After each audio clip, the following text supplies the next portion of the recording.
మనం ఈ 3 విషయాలు మనము స్టడీ చేసాం. ఇంకొక పార్ట్ 3 కూడా ఉంటుంది. సో అయితే ఇప్పుడు మనము యేసుక్రీస్తు ఎడల మన విధానంలో రోమిలకు రాసిన పత్రిక 12వ అధ్యాయము 11, 12 వచనాలు చదువుకొని మన వాక్య ధ్యానంలోకి వెళ్దాం. రోమిలకు రాసిన పత్రిక 12వ అధ్యాయము 11, 12 వచనాలు. ఆసక్తి విషయంలో మంద్యులు కాక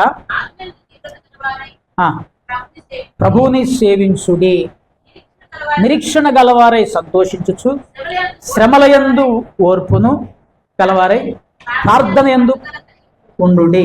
ఆమేన్. రైట్. చూడండి, నిజమైన క్రైస్తవులు వారి యొక్క గుర్తులు ఎలా గుర్తుపట్టొచ్చు వాళ్ళని మనం అంటే, యేసుక్రీస్తు ప్రభువారి ఎడల వారు కొన్ని లక్షణాలను కలిగి ఉంటారు. యేసుక్రీస్తు ప్రభువారిని వారు కొన్ని లక్షణాలు లేదా గుర్తుపట్టడము, వారిని ఇది ఇలా ఉంటాడు, ఇది వాని బుద్ధి, ఇది వాని గుణం, ఇది వాని యొక్క క్యారెక్టర్ అని గుర్తుపట్టడానికి ఈజీగా కొన్ని దేవుని ఇందాకలా పోయిన వారం మనము విశ్వాసులతో ఎలా ప్రవర్తిస్తారనేటువంటి నేర్చుకున్నాము. ఇప్పుడు దేవునితో ఎలా వారు సంధిస్తూ ఉంటారు, దేవునితో వాళ్ళ యొక్క రిలేషన్ ఎలా ఉంటుంది, దేవునితో వాళ్ళ యొక్క దేవుని వాక్యం ఎడల, దేవుని ఎడల వాళ్ళు ఎలా స్పందిస్తూ ఉంటారు, వాళ్ళని చూడగానే, దేవుని విషయంలో వాళ్ళని చూడగానే మనం ఎలా గుర్తించవచ్చు అని ఆలోచన చేస్తే, మనం జరిగిన 11వ వచనంలో ప్రభువుని సేవించుడి అని చెప్పేసి బైబిల్ రాయబడింది. రోమిలకు రాసిన పత్రిక 12వ అధ్యాయము 11వ వచనం మీరు జాగ్రత్తగా చివరికి గమనించినట్లయితే లాస్ట్ మాట ఏముంటదంటే, ప్రభువుని సేవించండి.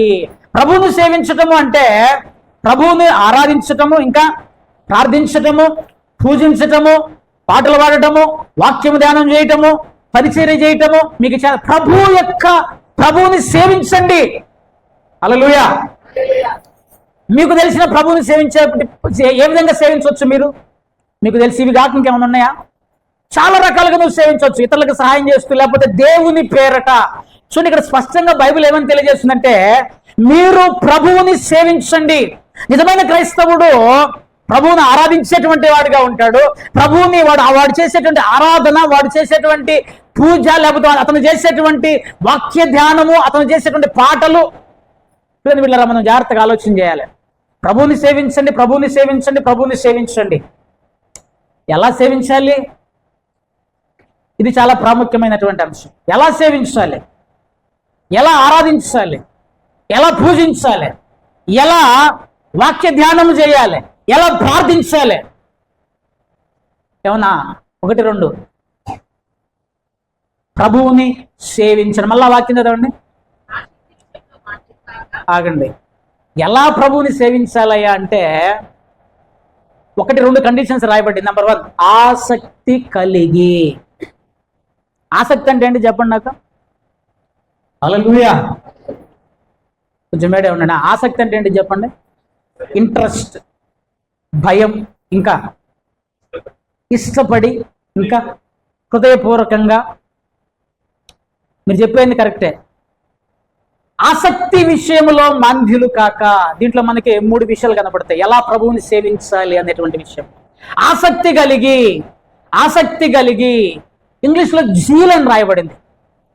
ఆసక్తి అనేటువంటి పదానికి ఇంగ్లీష్లో జీల్ లేదా డిజైర్ లేదా ఇంట్రెస్ట్, ఇష్టము, భయము, ఆసక్తి.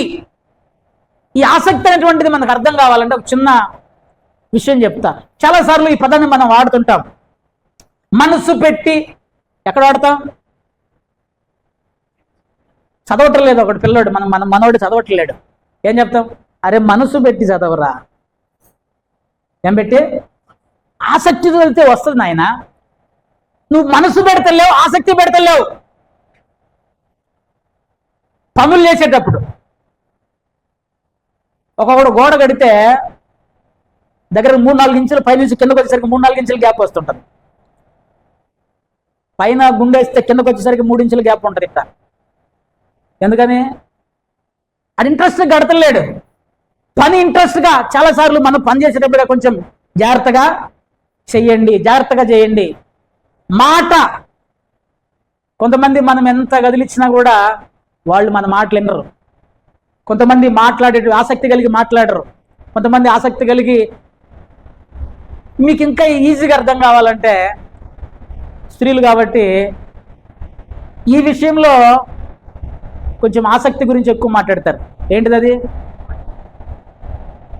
మీరు ఇంట్రెస్ట్ తోటి ఆసక్తితోటి చేస్తే రుచిగా ఉంటుంది, లేకపోతే నీళ్ళకి నీళ్ళు పప్పుకు పప్పు వేరైతే అన్నమాట. ఎప్పుడు వండారు అట్లా? జాగ్రత్తగా ఆలోచించండి. ఎందుకు ఈ మాటలని మీకు అర్థం కావడం గురించి చెప్తున్నా అంటే, ఒక వ్యక్తి నిజమైన క్రైస్తవుడు అయితే నిజంగా వాడిని ఎట్లా గుర్తించవచ్చు అంటే, దేవుని పని విషయంలో ఆసక్తి కలిగి ఉంటాడు.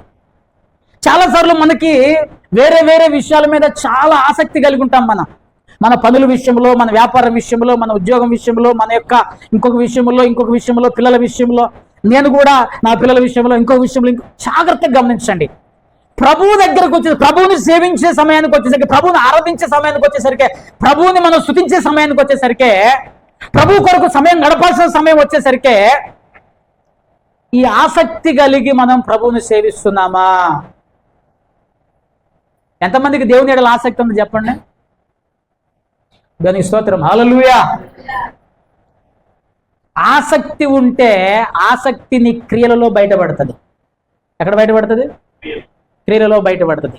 చూడండి, దీనికి లేఖనం ఏమని తెలియజేస్తుందంటే, హెబ్రీయులకు రాసిన పత్రిక 6వ అధ్యాయము 12వ వచనంలో మనం జాగ్రత్తగా చూస్తే, మీ నిరీక్షణ పరిపూర్ణమగు నిమిత్తము మీరిది వరకు కనపరిచిన ఆసక్తిని తుదమట్టుకు కనపరచవలెనని ఆపేక్షించుచున్నాను, కోరుకొనుచున్నాను.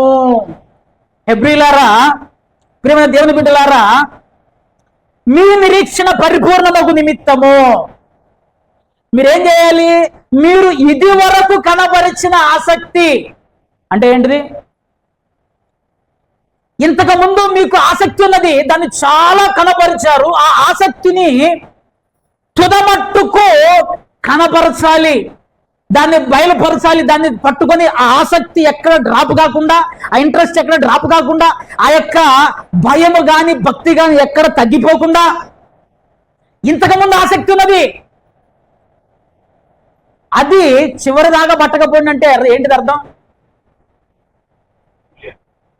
ఏంటిది? ఇప్పుడు తగ్గుతుంది మీకు చిన్నగా ఇంట్రెస్ట్ దేవుని ఎడల, దేవుని యొక్క పని ఎడల, దేవుని సేవించే విషయంలో, దేవుని ఆరాధించేటువంటి విషయంలో. అబ్బా లేదండి, మేము చాలా ఇంట్రెస్ట్గా ఉన్నాం, చాలా ఆసక్తి కలిగి దేవుని పని చేస్తున్నాం, దేవుని సేవిస్తున్నాము. చూడండి, మిమ్మల్ని మీరే పరిశీలన చేసుకోండి. మీరు దేవుని ఎడల ఆసక్తి తగ్గిపోయారు నేను ఎవరిని అంటలేదు. నీకు అర్థమైపోతుంది ఇంతకుముందు నువ్వు ఎలాంటి ఆసక్తి కలిగి ఉన్నావు, ఇంతకుముందు దేవుని సన్నిధికి ఎలా వచ్చావు, ఇంతకుముందు దేవునిలో ఎలా ప్రార్థన చేసావు, ఇంతకుముందు దేవుళ్ళు ఎలా స్తుతించావు, ఇంతకుముందు దేవుళ్ళు ఎలా ఆరాధన చేశావు, ఇంతకుముందు దేవుని పనులలో ఎలా వాడబడ్డావు, ఇప్పుడు ఎలా ఉన్నావు, నీకు అర్థమవుతుంది. మనమేం చిన్నపిల్లలం కాదు, చిన్నపిల్లలు అక్కడ పోయారు. సో మనం పెద్దవారు, మెచ్యూర్డ్ పర్సన్స్ మనం జ్ఞానం కలిగినటువంటి వారిని, ఎలా ఉన్నది నా జీవితం ఈజీగా గుర్తుపట్టచ్చు. దేవుని పని ఎడల ఆసక్తి ఉన్నదా, తగ్గిపోయిందా? చూడండి, అన్నాడు మీరు ఇది వరకు కనపరిచిన ఆసక్తి తుదముట్ట కనపరచాలి అని చెప్పేసి దేవుని యొక్క లేఖనం తెలియజేస్తూ ఉన్నది. చివరి వరకు మనము ఆసక్తిని కనపరిచేటువంటి వారముగా, చివరి వరకు. మధ్యలో ఎన్నో ఆటుపోట్లు వస్తాయి, గుర్తుపెట్టుకోండి, ఎన్నో శోధనలు వస్తాయి, ఎన్నో ఆటుపోట్లు వస్తాయి.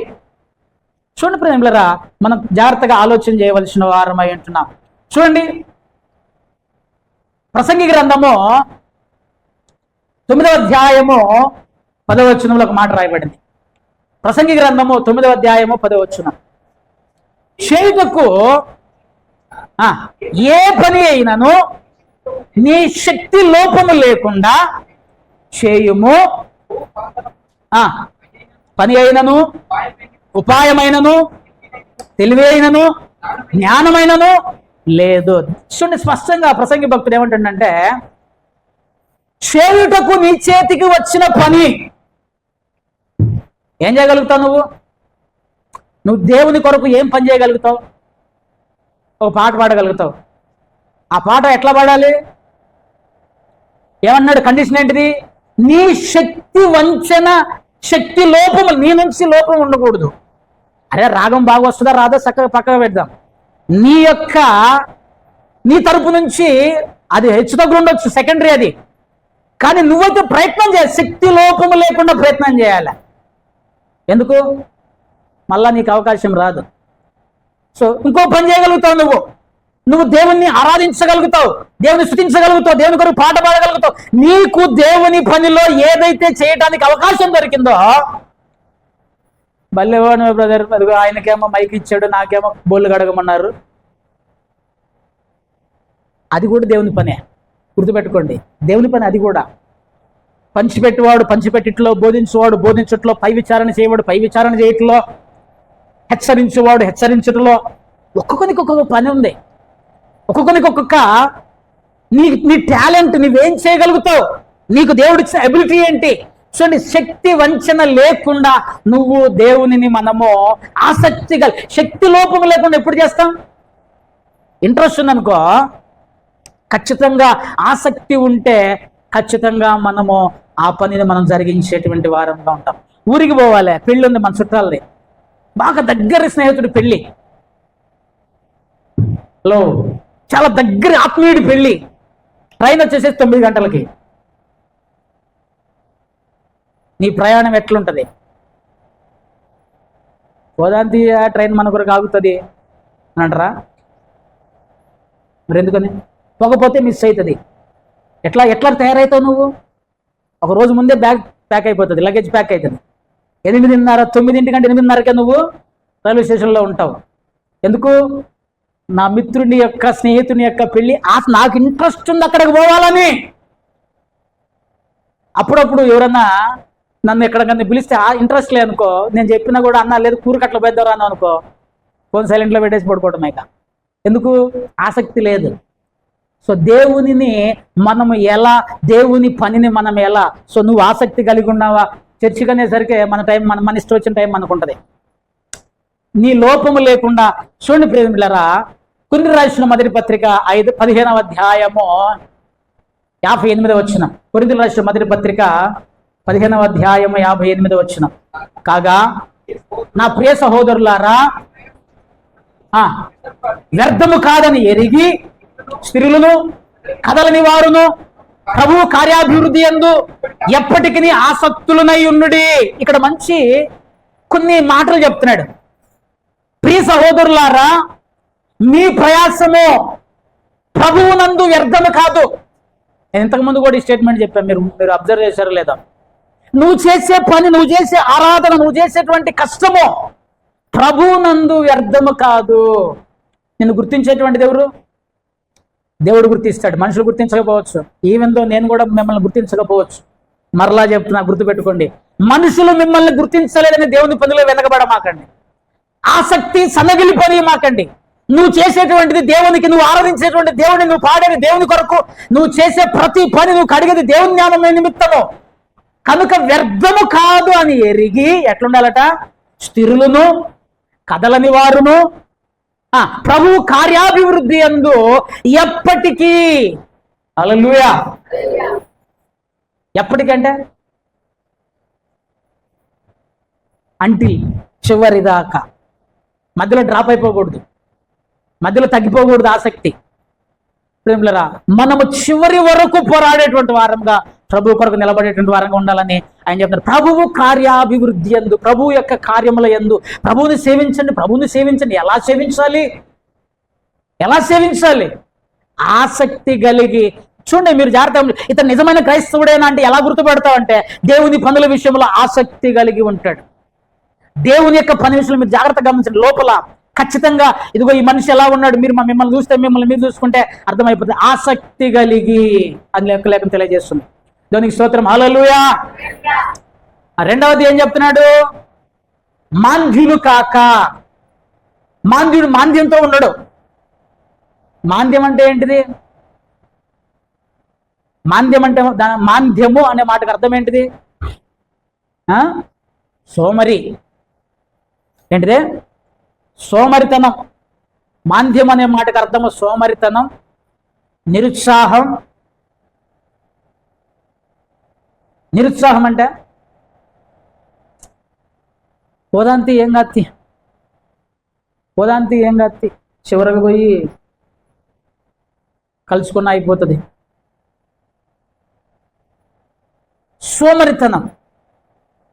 కొంచెం కొంచెం కష్టంగానే ఉంటుంది, జాగ్రత్తగా వినండి.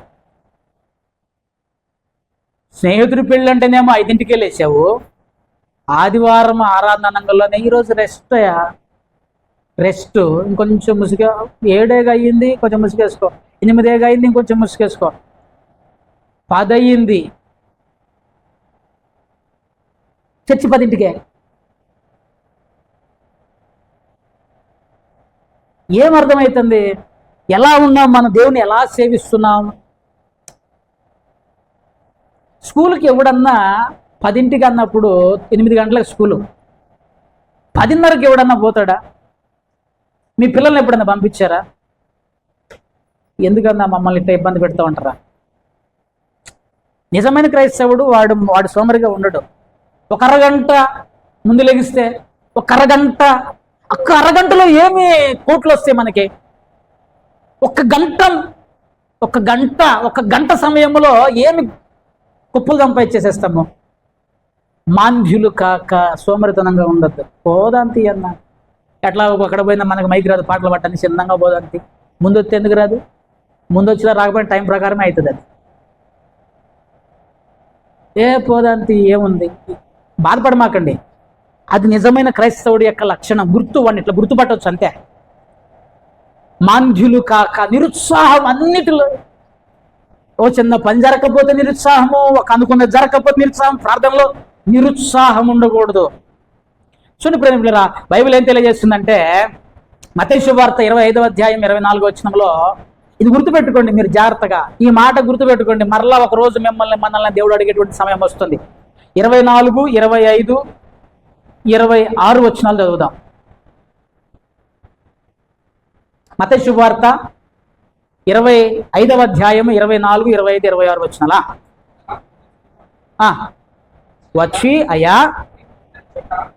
కోయివాడవును కూర్చుకుని వాడవునైనా కఠినుడవని, ఈ మాట గుర్తుపెట్టుకోండి, కఠినుడవని నేను ఎరుగుదును కనుక భయపడి భూమిలో దాచిపెట్టి తిని ఇదిగో తీసుకొనుమని చెప్పాను. అందుకు అతని యజమానుడు వానిని చూచి, సోమరివైన చెడ్డదాసుడా,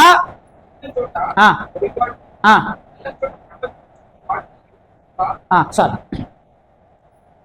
ఈ అంత స్టోరీ మన అందరికీ తెలుసు. తలాంతులు, టాలెంట్స్, ఎబిలిటీస్, సామర్థ్యాలు. దేవుడు ముగ్గురిని పిలిచి ఒకడికి 5 టాలెంట్స్ ఇచ్చాడు, ఒకడికి 2 ఇచ్చాడు, ఒకడికి 1 ఇచ్చాడు. నేను పోతున్నారా బాబు, నేను వచ్చేలోపు వీటిని జాగ్రత్తగా డెవలప్ చేయండి అని అన్నాడు. మీలో మీకున్నటువంటి వరం ఏంటిదో ఎప్పుడైనా అబ్జర్వ్ చేశారా? మీకున్నటువంటి వరము, దేవుడు మీకు ఇచ్చినటువంటి టాలెంట్, దేవుడు మీకు ఇచ్చినటువంటి వరం ఏంటిదో మీరు ఎప్పుడైనా చూసారా? వరమనంగంలోనే భాషలు మాట్లాడటం, దెయ్యాలు ఎలగొట్టడం ఇదే కాదు. వరము, నీకు ఒక వరం ఉంది. దేవుడు తన పని కొరకు నీకు ఒక వరం ఇచ్చాడు. ఏంటిది? నువ్వు 10 మందిని అబ్జర్వ్ చేయగలవు, లేకపోతే 10 మందిని, నీవు ఒక పని, దేవుని పనిని ఒకటి అద్భుతంగా చేయగలిగిన పని ఒకటి ఉంది నీది, నీ చేతుల్లో ఒకటి ఉంది. దేవుడు నీకు ఆ శక్తిని ఇచ్చాడు. అదేంటిదో నువ్వు కనిపెట్టాలి. నువ్వు పాట పాడగలుగుతావా, ఆరాధన చేయగలుగుతావా, వంట చేయగలుగుతావా, పని చేయగలుగుతావా, ఊడగలుగుతావా, సంథింగ్. నువ్వు ఎక్స్పర్ట్ ఒక దాంట్లో. ఎందుకు ఇచ్చాడు? సాయిలన్న గారు అని ఒక ఆయన ఉన్నాడు, వరంగల్ అనుకుంటా, నేను కలవలేదు, ఒక పాట విన్నాను నేను. తుప్పు పట్టిపోవట కంటే అరిగిపోతా నీ సేవలో, యేసయ్య అరిగిపోతా నీ సేవలో. తుప్పు ఎప్పుడు పడుతుంది? తీసుకుపోయి పక్క పెడితే, అనగా అనగా రాగము అతిశయముగా నుండు, తినగా తినగా వేము తీయగుంటదట. చూడండి ఇప్పుడు బిడ్డలారా, స్పష్టంగా ఇక్కడ 2, 3 ఉంటే ఒక అతనికి 5 ఇస్తే ఆయన దేవుడు వచ్చేలోపు ఇంకొక 5గురిని తయారు చేశాడు. ఆ 5గురిలో అతనికి ఉన్నటువంటి టాలెంట్స్, 5 తలాంతులు ఇచ్చాడు, 5 వరాలు ఇచ్చాడు. 5గురిని సంపాదించి అక్కడ పెట్టాడు. 2 ఉన్నటువంటి వాడు 2 సంపాదించాడు. 1 ఉన్నటువంటి వాడు ఏం చేసినట్టే, వీడికి చాలా జ్ఞానం ఉంది. ఈయన ఏమంటున్నాడు దేవుడు వచ్చినప్పుడు, అయ్యా నీవు కఠినుడు అని నాకు తెలుసు. లాజిక్ ఉంది ఈయన దగ్గర. కఠినుడవని నాకు తెలుసు, కాబట్టి నేనేం చేసిన అంటే తీసుకుపోయి చక్కగా గొంతులో పెట్టిన, వాడలే, దాన్ని ఉపయోగించలే, భూమిలో దాచిపెట్టా, తీసుకుపోయి దాచిపెట్టా, నీకు తిరిగిస్తున్నా. రేపొద్దున నువ్వు నేను దేవుని సన్నిధికి పోయిన తర్వాత, అమ్మా నీకు ఒక మంచి వరం ఇచ్చే కదా, నీకు మంచి తలాంత్ ఇచ్చే కదా, నీకు ఒక మంచి టాలెంట్ ఇచ్చే కదా, ఏం చేసినావు? అదే ప్రభువా, భూమిలో పెట్టాగా అరిగిపోయి తుప్పు పట్టి ఈ పాటికి ఎప్పుడో చెదలు పట్టిపోయి ఉంటుంది. మాంజులు కాక, వాడండి దాన్ని, సోమరులు కాక, నిరుత్సాహం పడక దేవుని సన్నిధిలో దాన్ని వాడేటువంటి వారముగా. చూడండి 26 వచ్చిన సోమరి వైన చెడ్డ దాసుడా, సోమరితనంతో ఉన్నవరా నువ్వు. నీ కొరకు దేవుడు ఇచ్చినటువంటి దాన్ని నువ్వు వాడక సోమరితనంతో ఉన్నావు. నేను మళ్ళీ చెప్తున్నా, మీలో చాలా మంది అద్భుతంగా ప్రార్థన చేయగలిగిన వాళ్ళు ఉన్నారు, దుమ్మాలే కొడుతున్నారు. మాకే నేను చెప్తున్నా, నాకు తెలిసి మీ అందరి గురించి తెలుసు, ప్రతి ఒక్కరి గురించి అద్భుతంగా ప్రార్థన చేయగలిగిన మాకు అవసరం లేదు ప్రార్థన. ఒకప్పుడు ఆ ఆసక్తితో చేశారు, ఇప్పుడు సన్నగిల్లిపోతున్నాయి పరిస్థితులను బట్టి, లేకపోతే ఇంకోటాన్ని బట్టి. కానీ ఇప్పుడు ఏం బిడ్డారా, మనము ఆసక్తిని మాంజులు గాక, సోమరులం కావద్దు, నిరుత్సాహపడద్దు, పరిస్థితులకు అనుకూలంగా మనం లోబడద్దు, పరిస్థితులకు ఎదురుపోయేటువంటి వారముగా మనం ఉండాలని చెప్పేసి బైబిల్ చెప్తుంది. 28 వచ్చిన ఒకసారి చదవండి. ఘోరమైన మాట అంటున్నాడు, వాని వద్ద నుండి తీసివేసి. ఇక్కడ ఏమైంది? మీకు ఆన్సర్ ఏమొస్తుంది? నువ్వు ఎప్పుడైతే సోమరిగా ఉండి దేవుడు నీకు ఇచ్చిన దాన్ని వాడవో, నీ దగ్గర నుంచి దాన్ని తీసి ఇంకొకటికి ఇస్తాడనమాట. బిడ్డలారా, దేవుణ్ణి పూజించాలి, దేవుణ్ణి ఆరాధించాలి, దేవుణ్ణి స్తుతించాలి. ఎలా స్తుతించాలి? ఆసక్తి కలిగి స్తుతించాలి. రెండవది మాంధ్యులు కాక అంటే ఎలా? సోమరితనంతో ఉండడు. మీరు నిజమైన క్రైస్తవుని ఎలా గుర్తుపడతారు? వాడు చురుకుగా ఉంటాడు. పదప్పా, చేద్దాంపా, ఆ పని చేద్దాం, దేని కొరకు ఈ పని చేద్దాం, ఏం తీయా, ఏం కాదు.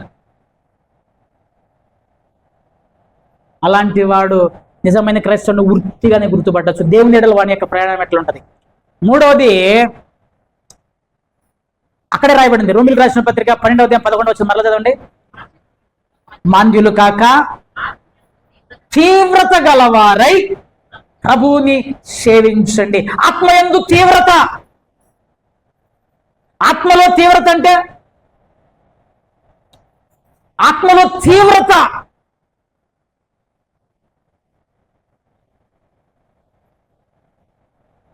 లూకా శుభవార్త 24వ అధ్యాయము 32వ వచనంలో శిష్యులు యేసుక్రీస్తు ప్రభువు వారితో మాట్లాడిన తర్వాత ఒక మాట చెప్పారు. మాట్లాడినప్పుడు, బోధపరుచుచున్నప్పుడు మన హృదయము మనలో మండుచుండలేదా? ఎప్పుడు మండుతుంది? లేఖనములను మనకు బోధించుచున్నప్పుడు. మండటానికి మా దగ్గర ఏడుందన్నా, మేము ఎక్కడో ఉన్నాం, హిమాలయాలు దాటి అవతలకు పోయి యువతలకు వచ్చాము. ఇప్పుడేదో హల్లెలూయా అన్నప్పుడు ఇటు వస్తున్నామన్నా, లేకపోతే హిమాలయాల అంచులను దాటి వస్తున్నాము. హల్లెలూయా. మళ్ళీ ఒకసారి చేతులు చెప్పండి, హల్లెలూయా. ఇప్పుడే వచ్చామన్నా హిమాలయాల్లో యువతలకి, ఇంకెక్కడ మండుతుంది? మంట, హృదయంలో మంట, దేవుని వాక్యం ఎడల మంట, దేవుని యొక్క పని ఎడల మంట. నిజం ప్రియమిలారా, నా చిన్నప్పుడు మా అమ్మ మా నాన్న నాకు బాగా తెలుసు. మీటింగ్స్ ఉన్నాయి, అక్కడక్కడ మీటింగ్లు పెట్టేవాళ్ళు. అక్కడక్కడ మీటింగ్లు అంటే వీళ్ళు ఇంటికాడ వంట వండుకొని క్యారేజ్ పట్టుకొని పోయేది వీళ్ళు. మా అమ్మ నాకు బాగా ఐడియా ఉంది. ఎందుకు పోతున్నారమ్మా అంటే, అక్కడ భోజనం ఎవరు పెడతారు, ఎవరు పెట్టరు, మీటింగ్ చూడాలి, ఇంకో సాయంత్రం కూడా మీటింగ్ ఉంటుంది కాబట్టి ఇంటికాడ నుంచి ప్యాకింగ్ చేసుకొని పోయి చూసి మీటింగ్ అటెండ్ అయ్యి వాక్యం ఏం రావాలి. ఇప్పుడు ఎట్లా అయిపోయినాయి అయ్యా మీటింగ్లు అంటే, మీకు భోజనం పెడతాం, కింద రాయాలి మంచి భోజనం అని, ఆయన కూడా వస్తలేరు. ప్రేమ విందు మంచి భోజనం అని రాయాలి, మళ్ళా ఆయన కూడా జనాలు కనపడతలేరు. ఒక ఆయన ఏమన్నాడు తెలుసా, మీటింగ్ అంటే ఈటింగ్ అన్నాడు. మీటింగ్ అంటే ఈటింగ్ లేకపోతే మీటింగే లేదు అన్నాడు. అట్లా చేస్తున్నాము అన్నా కూడా పబ్లిక్ వస్తలేరు. రీజన్ ఏంటిది? హృదయంలో ఆసక్తి మంట తగ్గింది, మంట చల్లారుతుంది. దేవుని ఎడల ప్రేమ చల్లారిపోతుంది. ఆసక్తి, ఆత్మయందు తీవ్రత. మీటింగ్ పోవాలి, ఇంట్లో వంట చేసి పొద్దున్న లేచి వండుకొని క్యారేజ్ కట్టుకొని బాక్స్ కట్టుకొని ఒక డబ్బా పట్టుకొని నీళ్లు పోయిన రోజులు పోయినాయి. ఇప్పుడు అన్ని చేస్తున్నామయ్యా అంటే మంట తగ్గిపోయి తీవ్రత లేదు. పొద్దున్న నేను ఊరికే టీవీ పెట్టినాను. నేను టీవీ పెడితే ఒక చర్చి వాళ్ళది లైవ్ కనపడుతుంది. లైవ్ వస్తుంటే నేను యూట్యూబ్లో ఊరికి అట్లా పెట్టాను, మనము న్యూస్ చూద్దామని. అట్లా పెట్టంగల్లోనే పక్కనే, అంటే నేను న్యూస్ ఛానల్ పోకముందు లైవ్ కనపడింది. నాకు వెంటనే థాట్ ఏమొచ్చిందంటే, దీన్ని కొట్టుకుంటే ఇక అక్కడ దాకా పోవాల్సిన అవసరం లేదు కదా, దాన్ని క్లిక్ చేస్తే అక్కడ దాకా పోవాల్సిన అవసరం లేదు కదా. ఇంట్లో కూర్చొని మంచిగా స్నానం చేసినా చేయకపోయినా ఒక షార్ట్ లింగిగా కట్టుకొని మంచిగా దాన్ని కూడా పార్టిసిపేట్ చేసినట్టే. ఆత్మయందు తీవ్రత. ఎలా ప్రభుని సేవించాలి? గతంలో సేవకులు ఎలా సేవించారు? గతంలో భక్తులు ఎలా సేవించారు? గతంలో భక్తులు ఎలా ఆరాధన చేశారు? నాకు తెలిసి, నేనేదో గొప్పగా చెప్తున్నా అనుకోమాకండి, మా అమ్మ కనీసం 7 కిలోమీటర్లు నడిచేది చర్చికి. 7 కిలోమీటర్స్ నడిచిపోయేది. మేమున్న ఇంటికాడ నుంచి ఆ చర్చి ఒక లంబాడ తండ ఉంటుంది మా ఊర్లో. ఆ ఊర్లో లంబాడ తండ ఊరి చివరన ఉంటుంది. 7 కిలోమీటర్ల ఊరికి చివరగా ఉంటుంది అది. అక్కడ ఒక పాస్టర్ ఉన్నాడు. 7 కిలోమీటర్లు నడుచుకుంటూ పోయేది. ఒక్కొక్కసారి ఆమెకు ఒక్కదానికి భయం అయినప్పుడు నన్ను పట్టుకొని పోయేది. ఆ పొలం గట్ల మీద కూడా నాకు బాగా గుర్తు. ఆ పత్తిశాలలో కూడా నడుచుకుంటూ పోయేవాళ్ళు. మా అమ్మాయిని కలబడి నేను నడుచుకుంటూ పోయేవాడిని. మా నాన్న నన్ను ఏమన్నారు తెలుసా? మా మామ ఒకడు ఉండేవాడు. నన్ను ఆట పట్టించడానికి, నువ్వు మా అక్క కొడుకు కాదురా, నువ్వు లంబడోళ్ళ పిల్లగాడివి, నువ్వు దొరికితే తీసుకొచ్చుకున్న మా అక్క నన్ను ఆట పట్టించేవాడు. ఎప్పటికీ అప్పుడప్పుడు అనేవాడు, నువ్వు లంబడోళ్ళ పిల్లవాడివి, నువ్వు మా అక్క దొరికితే పట్టుకొచ్చుకుంది, తర్వాత చర్చ నుంచి వస్తుంటే దొరికేవు, అక్కడ నుంచి తీసుకొచ్చుకుంది అని చెప్పేసి నన్ను ఇప్పటికీ అంటుంటాడు. అప్పుడప్పుడు 7 కిలోమీటర్లు నడిచేది. నాకు బాగా గుర్తు. నేను కూడా మా అమ్మతో పాటు పోయేవాడిని. ఆత్మయందు తీవ్రత. ఎందుకమ్మా అంత దూరం పోతావు? చర్చికి పోవాలి. ఎందుకు పోతావు? ప్రార్థనకు పోవాలి. ఆ మంట చూడండి. అందుకనే వాక్యము మాట్లాడుతున్నప్పుడు, దేవుడు శిష్యులతో మాట్లాడుతుంటే వాళ్ళు ఏం చెప్పారు? వాళ్ళు యేసుక్రీస్తు వరకు పోయిన తర్వాత వాళ్ళు ఏం డిస్కస్ చేస్తారు? దేవుని యొక్క వాక్యము ఆయన మాట్లాడుతున్నప్పుడు, ఆయన లేఖనాలు బోధిస్తున్నప్పుడు హృదయం మండింది. ఆ మంట రావాలంటే నువ్వు రావాలి. ఇనుము చేత పదును చేయబడుతుంది. ఒక భక్తి పరుని కలిస్తే ఆ భక్తి పరుడిలో ఉన్న భక్తి విశ్వాసం నీలో ఆ మంటను పుట్టిస్తాయి. కనుక ప్రియులారా, మనము తీవ్రత కలిగి, నిరాసక్తత, నిర్లిప్తత, ఇంకొక రకంగా చెప్పాలంటే అట్లాంటివి మనకు ఉండటానికి వీలు లేదు. నిజమైన క్రైస్తవుడు తీవ్రత కలిగి ఉంటాడు, ఆత్మలో తీవ్రత కలిగి ఉంటాడు. చూడండి, మీకు ఒక విషయం చెప్తాను. నేను నిర్గమకాండంలో ఒక వ్యక్తి గురించి నేను మీకు చెప్తా. నిర్గమకాండము 25వ అధ్యాయం 13వ వచనానికి రండి. నిర్గమకాండం కాదు, సంఖ్యాకాండం, నంబర్స్. సంఖ్యాకాండము 25వ అధ్యాయము 13వ వచనం. అది నిత్యమైన యాజక నిబంధనగా అతనికి అతని సంతానములకు కలిగి ఉండును.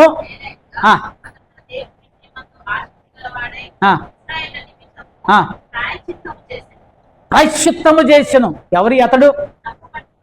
చాలు వాళ్ళ పేర్లు వద్దులే కానీ, ఇక్కడ ఒక వ్యక్తి ఉన్నాడు.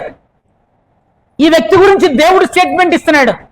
ఏమని స్టేట్మెంట్ ఇస్తాడంటే, అతడు తన దేవుని యందు ఆసక్తి గలవాడై ఇశ్రాయేలీల నిమిత్తము ప్రాయశ్చిత్తము చేశాడు. లేకపోతే ఇశ్రాయేలు మొత్తం చంపేవాడిని నేను. తన దేవుని యందు ఆసక్తి గలవాడై, తీవ్రత గలవాడై ఏం చేశాడు? ఇతని పేరు ఫినెహాస్. హల్లెలూయా చెప్పండి, ఏం పేరు? ఫినెహాస్. ఈయన ఎవరయ్యా అంటే అహరోనుకి మనవడు, మోసే వాళ్ళ అన్న కొడుకు. వీళ్ళు ఈ ప్రయాణంలో, ఐగుప్తు ప్రయాణమై వస్తూ ఉన్నప్పుడు ఇతను ఒక పని చేశాడు.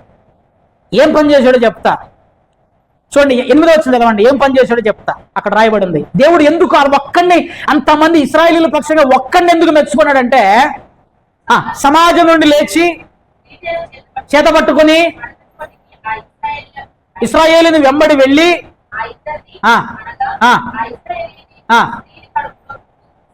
కడుపులో గుండా దూసుకుపోవున్నట్లు పొడిచెను. అప్పుడు ఇశ్రాయేలీలలో నుండి తెగులు. దేవుడు ముందే చెప్పాడు, అరే బాబు, అన్ని జనులతో మనకు సంబంధం లేదు. మిథ్యానులో దిగారు, అక్కడ ఇష్టానుసారంగా ఉన్నారు, అన్ని జనులతో మనకు సంబంధం లేదురా బాబు అంటే ఇష్టం వచ్చినట్టు బ్రతుకుతున్నారు ఇశ్రాయేలీలు. మోయాబీలు అక్కడ మోయాబీలు ఇక ఇష్టం వచ్చినట్టు జీవిస్తున్నారు వాళ్ళు. ఎంత ఇష్టం అంటే విడిగా కోపము తట్టుకోలేవు. అందరూ అక్కడ ప్రత్యక్ష గుడారం దగ్గర అందరూ కూర్చుంటే ఒకడు రానే వచ్చాడు, ఒక స్త్రీని తీసుకొని వాడి గుడారంలోకి పోతే ఈ ఫినహాస్ అనేటువంటి వానికి తట్టుకోలేక లేచాడు, ఈట పట్టుకొని పోయాడు. ఈట పట్టుకొని పోయి పొడిస్తే ఇద్దరికి ఇటు నుంచి అటు చూసుకుపోయింది. అప్పుడు దేవుడు ఏమంటుండంటే, అతడు తన దేవుని ఎడల ఆసక్తి కలిగి, ఈ కార్యం ఇది దేవుని పని కాదు, హృదయంలో తీవ్రత, హృదయంలో మంట అంటే తీవ్రత గలవారై నేను ప్రభు కొరకు నిలబడాలి, ప్రభు కొరకు జీవించాలి, ఏది ఏమైనా కాలు పోయినా కన్ను పోయినా చెయ్యి పోయినా నేను దేవుని కొరకు మాత్రమే, అది తీవ్రత. చూడండి, ఇప్పుడు మిమ్మల్ని కత్తులు కటారాలు పట్టుకొని బొమ్మని నేను చెప్తలే, తీవ్రత కలిగి ప్రార్థన చేయి, తీవ్రత కలిగి భక్తి కలిగి జీవించు. ఒక వ్యక్తి, నీకు తెలిసిన వ్యక్తి పాపంలో ఉన్నాడనుకో, నువ్వు తీవ్రత కలిగి కన్నీరు గార్చి మోకరించి ప్రార్థన చేయి. ఆత్మలో తీవ్రత. ఫినహాసు గురించి దేవుడు చెప్తున్నాడు, ఒక్కడి గురించి ఇశ్రాయేలుకు రావాల్సిన తెగులు మొత్తం ఆగిపోయింది. అతడు నా కొరకు తన దేవుని నామము నిమిత్తము ఆసక్తి గలవాడు, తీవ్రత కలిగిన వాడు, మండింది లోపల. మీరు ఆ స్టోరీ మొత్తం చదవండి. లోపల మంటతో వెళ్ళి దేవుని కొరకు ఆ పని చేశాడని చెప్పేసి బైబిల్ స్పష్టంగా తెలియజేస్తున్నది. ప్రభువుని సేవించండి. ఎలా సేవించాలి? ఎలా సేవించాలి? ప్రభువుని నిజమైన క్రైస్తవుడు ఎలా కనపడతాడు? వాడిని గుర్తేంటిది? వాడిని ఎలా మనం గుర్తించవచ్చు? వాడు చెడుకి దూరంగా, యెహోవాను ప్రేమించు వారలారా చెడుతనమునకు దూరంగా, చెడుని అసహించుకుంటాడట వాడు.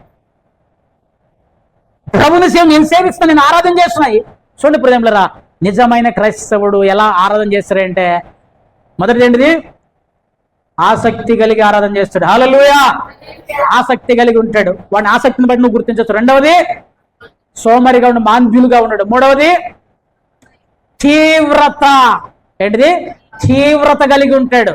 నువ్వు పరిశీలన చేసుకో. ప్రభు కొరకు తీవ్రత కలిగి ఉన్నావా? ప్రభు కొరకు ఎలా ఉన్నావు? ఎలా జీవిస్తున్నావు?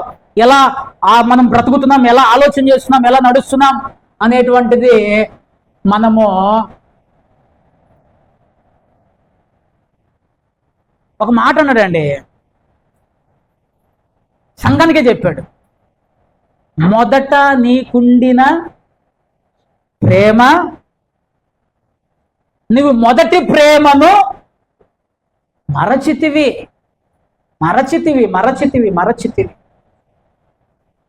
నువ్వు పైకే పెరగాలి కానీ కిందకి పోవటానికి వీలు. దేవునిలో రోజు రోజు అభివృద్ధి చెందాలి, అభివృద్ధిలోనికి రావాలి. చూడు ప్రేమికులారా, మూడవది, ఆత్మయందు తీవ్రత కలిగి ఉంటాడు. నువ్వు ఈజీ గుర్తుపట్టచ్చు. పనిలో అన్న ఇది మనం చేయకూడదు, అది చేయకూడదు, అది ఉండకూడదు, ఇది ఉండకూడదు, ఇలా నేను ఉండటానికి వీలు లేదు. తీవ్రత గలవారమై ఉండాలి. చూడండి, నాలుగవది కింద చూడండి, 12వ వచనం, నిరీక్షణ గలవారై. రైట్, హల్లెలూయా చెప్పాలి. హల్లెలూయా. సంతోషంతో ఉంటాడట. ఎట్లుంటాడు? సంతోషముతో ఉంటాడు. మేము కూడా సంతోషంగానే ఉంటున్నామన్నా, కానీ బాగా మేలు జరిగినప్పుడే గుర్తుపెట్టుకోండి, నీ సంతోషము, ఒక క్రైస్తవుని యొక్క సంతోషము పరిస్థితుల మీద ఆధారపడి ఎప్పుడు ఉండకూడదు. పరిస్థితుల మీద ఎప్పుడు ఆధారపడి ఉండకూడదు. పరిస్థితులు వస్తుంటే పోతుంటాయి, కానీ ఈ సంతోషంలో కూడా నిరీక్షణ గలవారై సంతోషించండి. ఎక్కువ శాతం ప్రజలు ఎలాంటి వాటిలో సంతోషిస్తారో తెలుసా?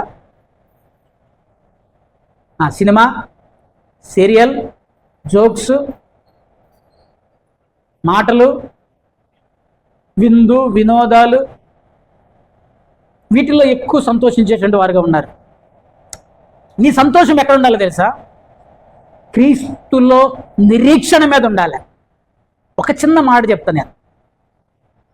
యెహోవా ఇచ్చెను, యెహోవా తీసుకొనెను, యెహోవా నామమునకు స్తుతి కలుగును గాక అన్నాడు. యెహోవా ఇచ్చెను, యెహోవా తీసుకొనెను, యెహోవా నామమునకు స్తుతి కలుగును గాక. స్తుతి అంటే ఏంటిది? ఈయన ఒక రకంగా చెప్పాలంటే పాట పాడాడు అనుకుందాం. మీలో ఎవరికైనా సంతోషం కలిగినా వాడు పాటలు పాడాలి అంటే ఈయనకు అన్ని పోయినా కూడా ఈయన సంతోషాన్ని మాత్రం ఎవడు, నీ సంతోషము పరిస్థితుల మీద ఆధారపడితే ఈజీగా టార్గెట్ చేస్తాడు నిన్ను సాతాను, ఈజీగా టార్గెట్ చేస్తాడు. వీడిని ఇక్కడ కొంచెం ఒత్తామనుకో వీడు దుఃఖపడతాడు, బాధపడతాడు, వేదన పడతాడు. కానీ మనము దుఃఖపడేవాడు టైంలో దుఃఖపడతాం, కానీ పరిస్థితుల మీద మనం సంతోషంని కూడగట్టుకోవడానికి వీలు లేదు. డబ్బు మీద కట్టుకున్నాం అనుకో, డబ్బు ఎన్ని రోజులు ఉంటుంది, పోతుంది. నేను బాగా బలంగా ఉన్నాను అనుకో, ఎన్ని రోజులు ఉంటుంది నాకు బలం, కొందరు. ఏది కూడా ఈ లోకంలో శాశ్వతం కాదు. ప్రభువునందు నిరీక్షణ గలవారై. నిరీక్షణ అంటే ఏంటిది చూడండి. కీర్తనకారుడు 71వ కీర్తనలో దావీదు భక్తుడు ఈ రీతిగా రాస్తున్నాడు. 71వ కీర్తనలో చూడండి 20వ వచనం. అనేకమైన కఠిన బాధలను మాకు కలగజేసిన వాడా, నీవు మరల మమ్మును బ్రతికించెదవు. భూమి యొక్క అగాధ స్థలములలో నుండి నీవు మరల మమ్మును లేవనెత్తెదవు. హల్లెలూయా. స్తోత్రం చెప్పండి. హల్లెలూయా. ఈయన 2 స్టేట్మెంట్లు ఇస్తున్నాడు దావీదు గారు. నీవు మరలా మమ్మను లేవనెత్తి బ్రతికించెదవు. ఇది ఏ టెన్స్? ఇది జాగ్రత్త చదవండి, ఫ్యూచర్ టెన్స్.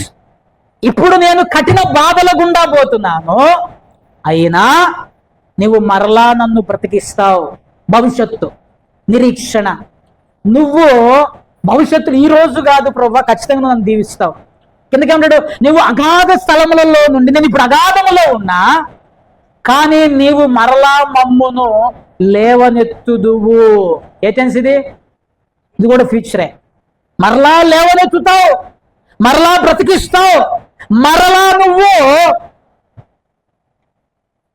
నీ స్థితిని మారుస్తాడు దేవుడు. నిరీక్షణ కలిగి ఉండు. ఈరోజు శాశ్వతం కాదు. ఈరోజు నీకు అవమానం జరగవచ్చు, నింద రావచ్చు, ఇంకోటి రావచ్చు. ఈ రోజుది శాశ్వతం కాదు. ఈయన ఏమంటే ఈ మాట ఎందుకు చెప్తున్నాడు తెలుసా? 5వ వచనంలో ఒక భయంకరమైన స్టేట్మెంట్ ఇచ్చాడు చూడండి. నా ప్రభువా యెహోవా, నా నిరీక్షణాస్పదము నీవే, బాల్యము నుండి నా ఆశ్రయము నీవే. దేవునికి స్తోత్రం. హల్లెలూయా. నా నిరీక్షణాస్పదము నీవే. నేను ఎవరి మీద నిరీక్షణ పెట్టుకుంటాను, ఎవరి మీద నా యొక్క మనసు పెట్టుకుంటాను, ఎవరి గురించి? మనకి చుట్టాలు ఉన్నారు అనుకుందాం. హల్లెలూయా. చుట్టాలు ఉన్నారు, సొంత అన్నదమ్ములే ఉన్నారు అనుకుందాం. ఒక 4-5 ఉన్నారు. ఒకడు బాగా రిచ్ ఉన్నాడు. వీళ్ళందరూ కష్టాలు వచ్చినాయి. వీళ్ళు ఎవరి వైపు చూస్తారు? ధనవంతుడి వైపు చూస్తారు. ఎందుకు? వాడి దగ్గర ఆస్తిపాస్తులు ఉంది కదా. ఆయన ఇన్నేమంటాడు తెలుసా? నాకు బాల్యము నుండి నా నిరీక్షణకు ఆధారము నీవే, నా ఆశ్రయము నీవే. నేను వీటన్నిటికల్లి చూస్తలేను, నీ కల్లే చూస్తున్నా. పిల్లరా, నువ్వు గుర్తుపెట్టుకో, మనుషుల మీద నిరీక్షణ పెట్టుకో. మాకు మనుషులను ఆశ్రయించుట కంటే యెహోవాను ఆశ్రయించుట మేలు. మనుషుల వైపు అస్సలు చూడదు, దేవుని వైపు చూడు. దేవుని వైపు చూస్తే దేవుడు నిన్ను పోషిస్తాడు, దేవుడు నిన్ను సంరక్షిస్తాడు, దేవుడు నీకు సహాయం చేస్తాడు. నీ సంతోషమును రెట్టింపు చేయగలిగిన వాడు దేవుడు. మనుషులు కొన్ని మాత్రమే చేయగలుగుతారు, దేవుడు అన్నీ చేయగలుగుతాడు. ఆయనకు అసాధ్యమైనటువంటిది ఏది కూడా లేదు.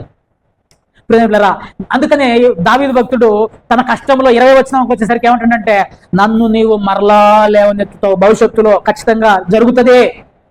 ఏమయ్యా దావీదు, నువ్వు పోయి గుంటలో ఉన్నావు, నువ్వు పోయి కష్టాల్లో ఉన్నావు, అగాధ స్థలంలో ఉన్నావు, అయినా నా దేవుడు నన్ను లేవనెత్తాడయా. ఈ మాట చెప్పండి, ఎవడు కన్నా ఏమంటాడు? నవ్వుతాడు. కానీ ఈ నిరీక్షణ మాత్రం కోల్పోలే. ఈ నిరీక్షణ కోల్పోకూడదు. ఎప్పుడు కూడా నిరీక్షణ నా దేవుడు ఉన్నాడు, నా దేవుడు ఉన్నాడు, నా దేవుడు ఉన్నాడు. చివరి వరకు ఈ నిరీక్షణతోటే మనం బ్రతకాలి. నిరీక్షణ ఉంటే సంతోషం వస్తుంది. సంతోషించండి, మెటీరియల్ థింగ్స్ మీద కాదు, ఖచ్చితంగా సంతోషం. కష్టాల్లో కూడా ఎలా సంతోషించగలుగుతావంటే ఈ నిరీక్షణ నీకున్నప్పుడు. దావీదుని అడగండి, ఇంత కష్టం ఉంది కదా అంటే ఏమంటాడు? ఖచ్చితంగా నా దేవుడు లేవనెత్తాడని చెప్తున్నాడు. కిందకు వచ్చేసరికి నా దేవుడు లేవనెత్తుతాడు, నా దేవుడు బ్రతికిస్తాడు, మరలా నన్ను దర్శిస్తాడు. ఇటువంటి నిరీక్షణ మనం కలిగిన వారమై సంతోషించేటువంటి వారమై ఉండాలి. అందుకనే పౌలు గారు ఒక అద్భుతమైన మాట రాశాడు. ఫిలిప్పులకు రాసిన పత్రిక 4వ అధ్యాయం 4వ వచనంలో ఒక మాట చెప్తున్నాడు. ఎల్లప్పుడూ ప్రభువునందు ఆనందించండి, మరలా చెప్పుదును. ఇక్కడేనండి అమ్మ, హల్లెలూయా. ఎల్లప్పుడూ అంటే వ్యాపారం 0, మొత్తం లాస్ వచ్చింది. ఏం చేయాలి? దానికి స్తోత్రం అనాలంటే ఎల్లప్పుడూ పిల్లరా మనం ఆలోచన చేయవలసిన వారు అంటున్నాం. ఎందుకు ఈ మాట చెప్తున్నా అంటే, నీ యొక్క సంతోషము పరిస్థితుల మీద ఆధారపడి ఉండకూడదు. మరలా చెప్తున్నారు, రెండోసారి చెప్తున్నారంటే ఏంటిది అర్థం? ఇంపార్టెన్స్ అని. మీకు ఒక విషయం చెప్తా, జాగ్రత్తగా వినండి. ఎప్పుడు మరలా జాగ్రత్త చెప్తారు?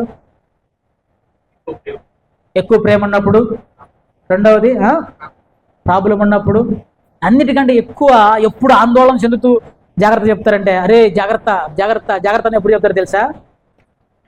జేబులో పైసలు పెట్టుకొని పిల్లడు మార్కెట్కి పోయాడు అనుకో, డబ్బులు జాగ్రత్త. బస్సు ఎక్కిపోతున్నాడు అనుకో, డబ్బులు జాగ్రత్త. కిలోకి దమ్మోడు వినాలే, డబ్బులు జాగ్రత్త, రే జాగ్రత్త మూట. వాడు వినాలే, వాడు కొట్టేసుకొని పోవాలి ఇడికేదో ఒకటి పెట్టి. మరలా ఎప్పుడు చెప్తామంటే, రిపీటెడ్ చేస్తున్నామంటే ఇంపార్టెన్స్ అని అర్థం. అది రిపీటెడ్గా చెప్తున్నారు అని అంటే అర్థం ఏంటంటే అది చాలా ప్రాముఖ్యమైన అంశము. Repeated word. అందుకనే ఏమిటంటే ఎల్లప్పుడూ, ఇది కండిషన్. ఆనందించండి. కండిషన్ ఏంటిది? ఎల్లప్పుడూ ఆనందించండి. పచ్చడి ఉన్నా ఆనందించండి, బిర్యానీ ఉన్నా ఆనందించండి, ఏది ఉన్నా ఆనందంగా తినండి. దొడ్డు బియ్యమైన ఆనందంగా తినండి, సన్న బియ్యమైన ఆనందంగా తినండి. పరిస్థితులు అన్నిటికీ పిల్లలను కూడా అలవాటు చేయండి. పరిస్థితులన్నిటికీ సిద్ధపడి ఉండేటువంటి వారముగా, ఆరోగ్యానికి, రోగానికి, మంచికి, చెడుకి, ఎండకి, వానకి, అన్నిటికీ సిద్ధపడే విధంగా మరలా మరలా మరలా మరలా ఆనందించండి. ప్రభువులో సంతోషించండి. ఎందుకంటే ఈ నిరీక్షణతో ఈ యొక్క స్థితి మరలా నెక్స్ట్ ఉండదు. హల్లెలూయా. ఇప్పటికి నేను 4 చెప్పా. నెంబర్ 1,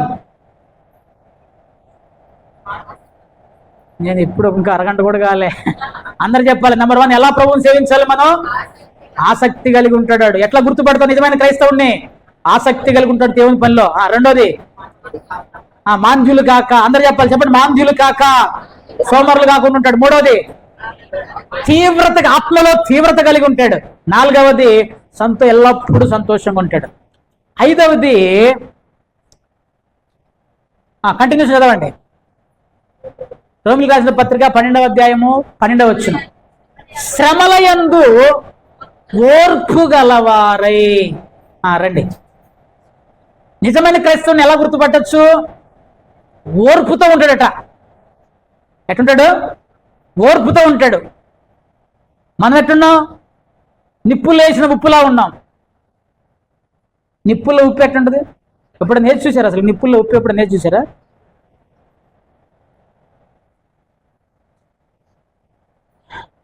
చిటపట చిటపట చిటపట అంటుంటది అన్నమాట. ఓర్పు, సహనము. నిజమైన క్రైస్తవుని గుర్తుది, సింబాలిక్. ఏంటిది? ఓర్పు కలిగి ఉంటాడు. ఎలా గుర్తుపడతావు? అబ్బాయి నిజంగా క్రైస్తవుడేరా, ఓపికతో ఉంటాడు. మంచి నేలన పడిన విత్తనములు ఓపికతో ఫలించేటువంటి విత్తనాలట. డబ్బ డబ్బ డబ్బ డబ్బ డబ్బ డబ్బా కాదు, ఇక డబ్బాలు వేసిన గులకరాళ్లే. అరే ఉండండి అయ్యా. సహనము లేకుండా అయిపోతున్నాం మనం, ఓపిక లేకుండా అయిపోతున్నాం. నిజమైన క్రైస్తవుడు ఇప్పుడు ఎట్లా ఉందంటే, ఓపిక ఎక్కడి నుంచి వస్తుందో తెలుసా? అహము తగ్గిందనుకో ఓపిక వస్తుంది. ఈ అహం అనేటువంటిది డౌన్ కాలేదనుకో ఓపిక రాదు.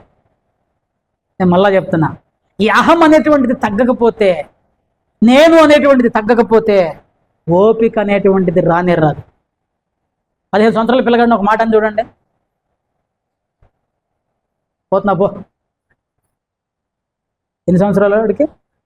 15 సంవత్సరాలు. 50 సంవత్సరాలలో ఒక మాట అని చూడండి. ఈ రోజులు ఎట్లున్నారంటే 15 సంవత్సరాల వాడికి ఓపిక లేదు, 50 సంవత్సరాల వాడికి కూడా ఓపిక లేదు. ఎందుకు?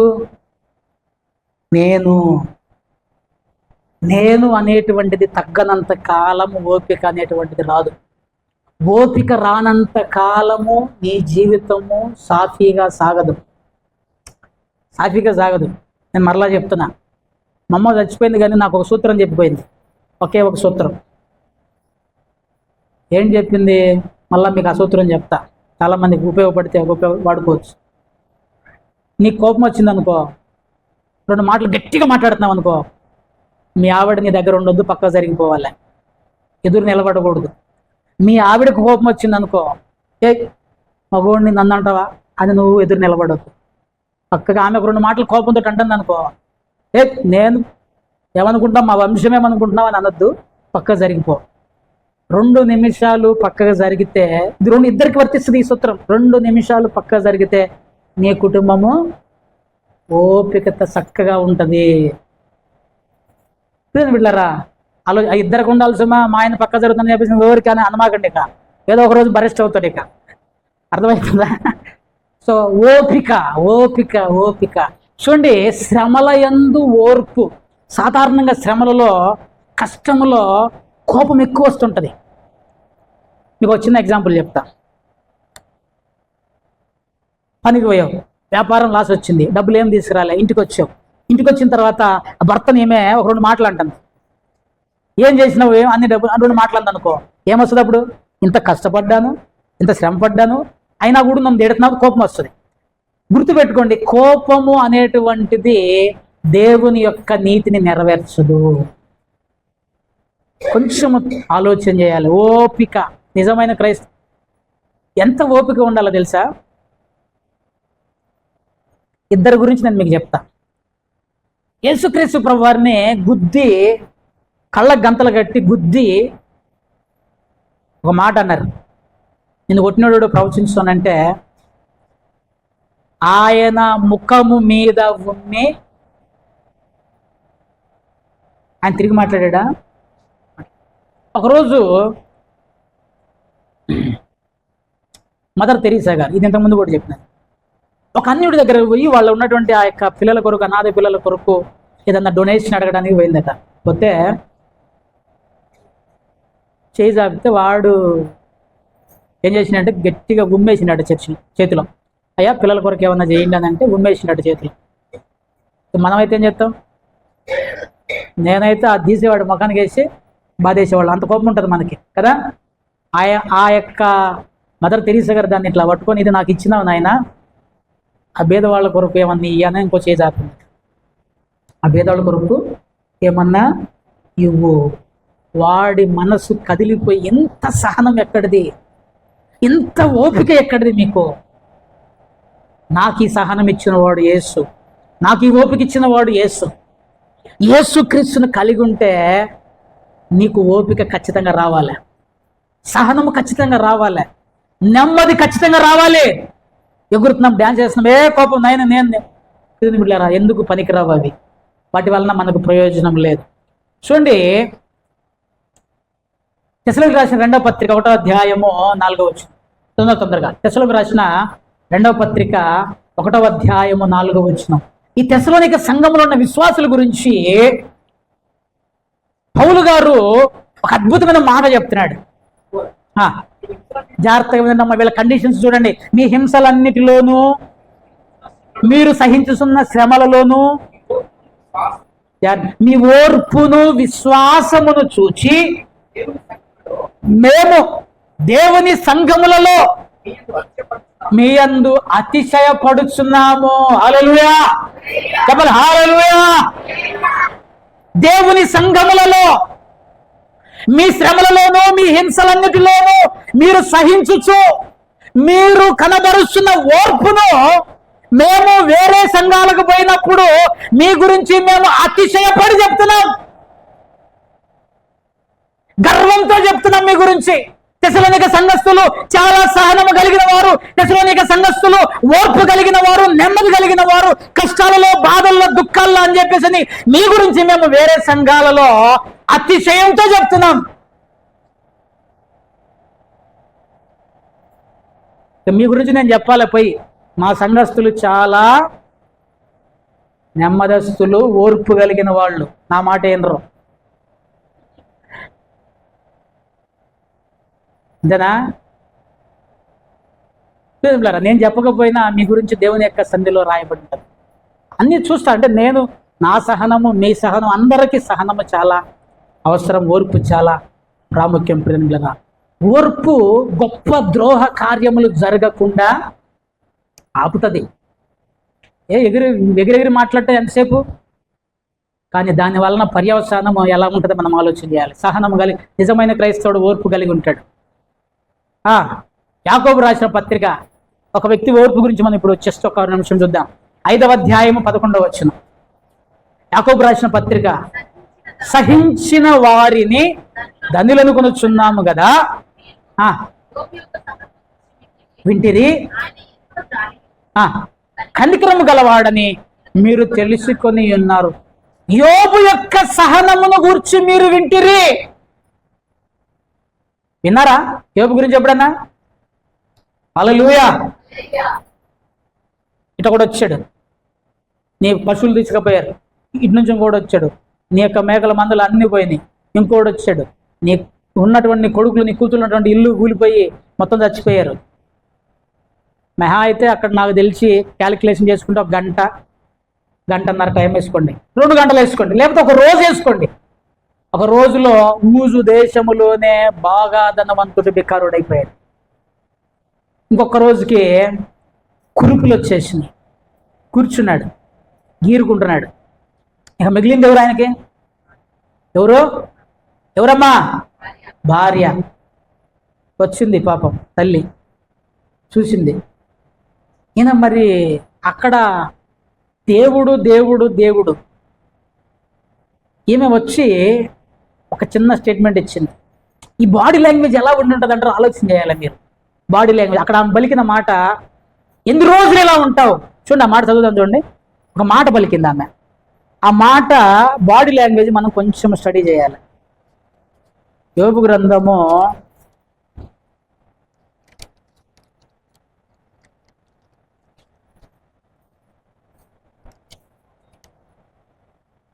'దేవుణ్ణి దూషించి చనిపోరాదా' అని చెప్పేసి ఒక మాట అంటుంది ఆమె.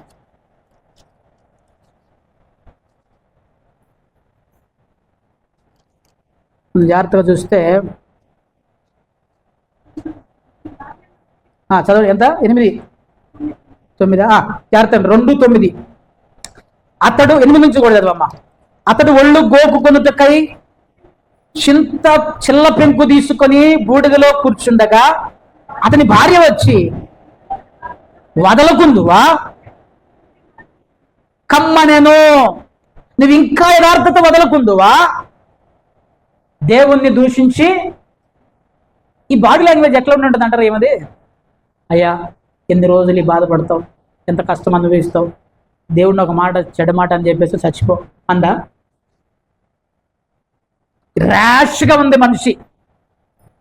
ఎన్ని రోజులు యథార్థత వదలు, ఇంకా నువ్వు ఇంకా ఇంకా యథార్థతలోనే ఉంటావా? దేవుని చచ్చిపో, దేవుని దూషించి చచ్చిపో. మనం ఉంటే అక్కడ కండిషన్ ఎలా ఉంటుంది? చిల్ల పెంకు ఆమె గొంతులో దిగిపోయేది. మనం ఉన్నట్టయితే చిల్ల పెంకు, ఏ చిల్ల పెంకుతో గీరుకుంటున్నాడో అదే చిల్ల పెంకు గొంతులో దించేసేటువంటి వాళ్ళం మనమైతే. సహనమమ్మ, మూర్ఖురాలిలా మాట్లాడు, మాకు అన్ని మేలులే కావాలి. దేవుని దగ్గర నుంచి మొత్తం మేలులు అనుభవించదమ్మా, కీడు అనుభవించతగదా. మన ఓర్పు, నిజమైన క్రైస్తవుడు హల్లెలూయా ఓర్పు కలిగి ఉంటాడు. ఏం కలిగి ఉంటాడు? వాడి ఓర్పును బట్టి నిజంగా దేవుడిని సహనం ఇంట్లో ఉందని చెప్పేసి మనం చెప్పొచ్చు. చివరిగా ఇంకొక మాటను చూడండి, ప్రార్థన యందు పట్టుదల. చదండి 12. ప్రార్థన యందు ఉండుడి. ప్రార్థన యందు పట్టుదల కలిగి ఉంటాడు. దేంట్లో? మాటలు ఇది కాదు, ప్రార్థనలో పట్టుదల. పట్టిందంటే ప్రార్థన చేస్తూనే ఉంటాడు. ఎవరన్నా ఇట్లాంటి ప్రార్థన చేసిన వాళ్ళు ఉన్నారా?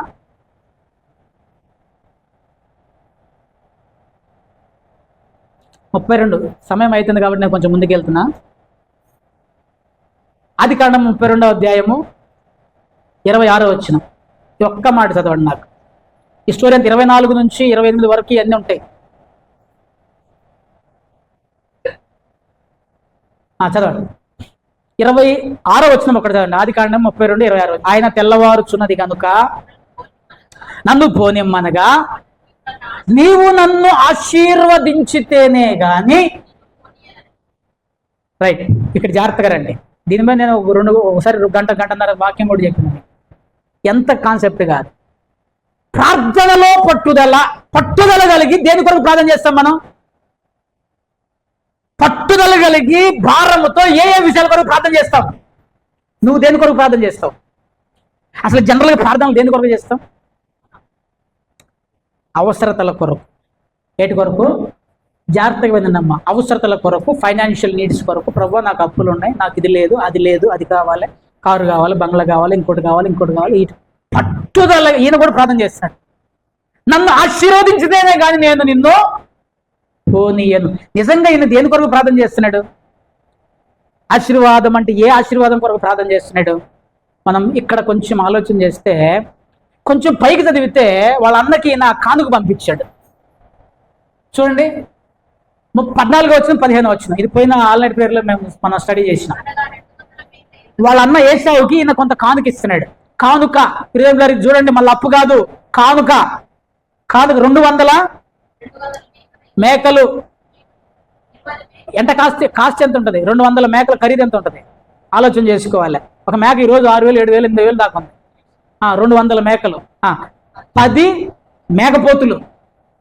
మీరు క్యాల్కులేట్ చేసుకోండి తర్వాత. 10 మేకపోతులు, గొర్రెలు 200, పొట్టేళ్ళు 20, ఒంటెలు, పాడి ఒంటెలు 30. పాలు ఇచ్చేటువంటి మంచి రేట్ ఉంటుంది. మామూలు బర్రెగా ఇప్పుడు దగ్గర 50,000 దాకా ఉంది పాలు ఇచ్చేటువంటి దానికి. పిల్లలు 40, ఆవులు, ఆంబోతులు, గాడిదలు 10 గాడిద పిల్లలు.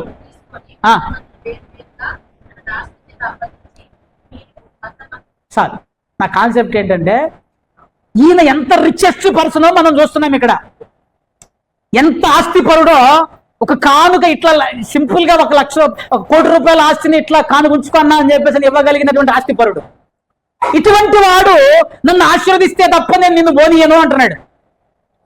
అరే, ఇంత దీవించే కదరా బాబు, ఇంకా ఏం కావాలి? లేదు, నన్ను ఆశీర్వదించాల్సిందే. తొడగూటిని ఇరగొట్టాడు. కాలు ఇరిగినా, చెయ్యి ఇరిగినా, అన్ని ఇరిగినా, లేదు నువ్వు నన్ను ఆశీర్వదించాల్సిందే. అచ్చా, అయితే ఓకే, నీకు ఆశీర్వాదం కావాలి కదా, రైట్. అస్సలు ఆశీర్వాదం అక్కడ చూపిస్తాడు. నీ పేరేంటిది? యాకోబు. నీ పేరేంటిది? యాకోబు. అయితే ఈ రోజు నుంచి నువ్వు ఇశ్రాయేలు. అరే, పేరు మారిస్తే ఆశీర్వాదం వచ్చిందా? పేరు మారిస్తే ఆశీర్వాదం. ఆ తర్వాత వదిలిపెట్టాడు ఈయన. నీ పేరు ఇశ్రాయేలు అనగా వదిలిపెట్టాడు ఈయన. జాగ్రత్తగా అబ్జర్వ్ చేయండి మొత్తం సినారియో. నీ పేరు ఇశ్రాయేలు అనగానే వదిలేసాడు. ఇక అప్పటి వరకు ఆశీర్వాదం కావాలి, ఆశీర్వాదం కాదు. కాలు ఎరగొట్టినా కూడా, తొడగూటి ఎరగొట్టినా కూడా పట్టుకున్నటువంటి వాడు ఇశ్రాయేలు నీ పేరు అనగలు వదిలాడు. అంటే ఈయన కావాల్సిన ఆశీర్వాదం వచ్చేసింది. ఈయన దేని కొరకైతే పట్టుదలతో ప్రార్థన చేసాడో, రాత్రంతా పెనుగాడు, అది వచ్చేసింది. ఏంటిది అది? Character change. యాకోబు కాదు, మోసగాడు కాదు, అన్యాయస్తుడు కాదు. ఇశ్రాయేలు ఒక జనాంగము. ప్రార్థనలో ఆయన దేని కొరకు పట్టుబట్టినంటే, నన్ను మార్చు ప్రభు అన్నాడు. కానీ నాకు కావాల్సింది ఈ ప్రభు అంటలేడు.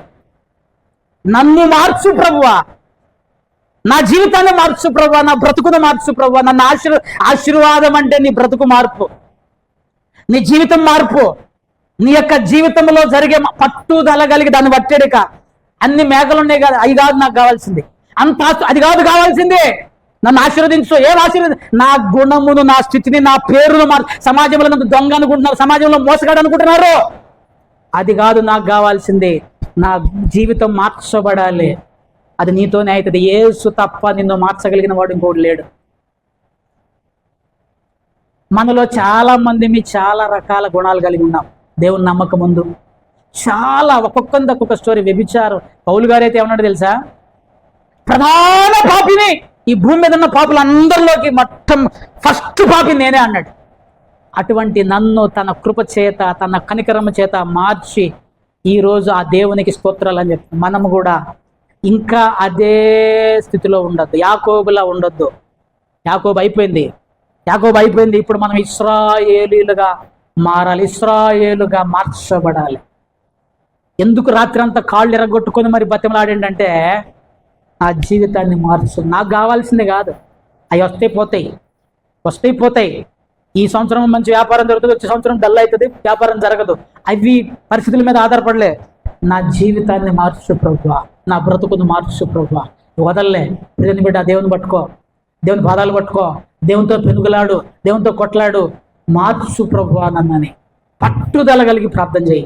అదే నిజమైన క్రైస్తవుని యొక్క లక్షణం. హల్లెలూయా. నేను ముగిస్తున్నాను ప్రజని బిడ్డలారా.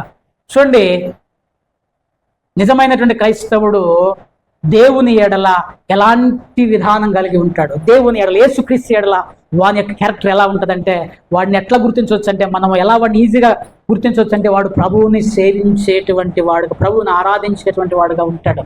ఎలా ఆరాధన చేస్తాడు? ఆసక్తి కలిగి ప్రభువుని ఆరాధిస్తాడు. రెండవది, మాంద్యులు కాక, సోమరిగా ఉండక ప్రభు పనిలో చురుకుగా ఉంటాడు. మూడవది, ఆత్మలో తీవ్రత కలిగి ఉంటాడు. చల్లబడిపోయినటువంటి క్రైస్తవులం కాదు.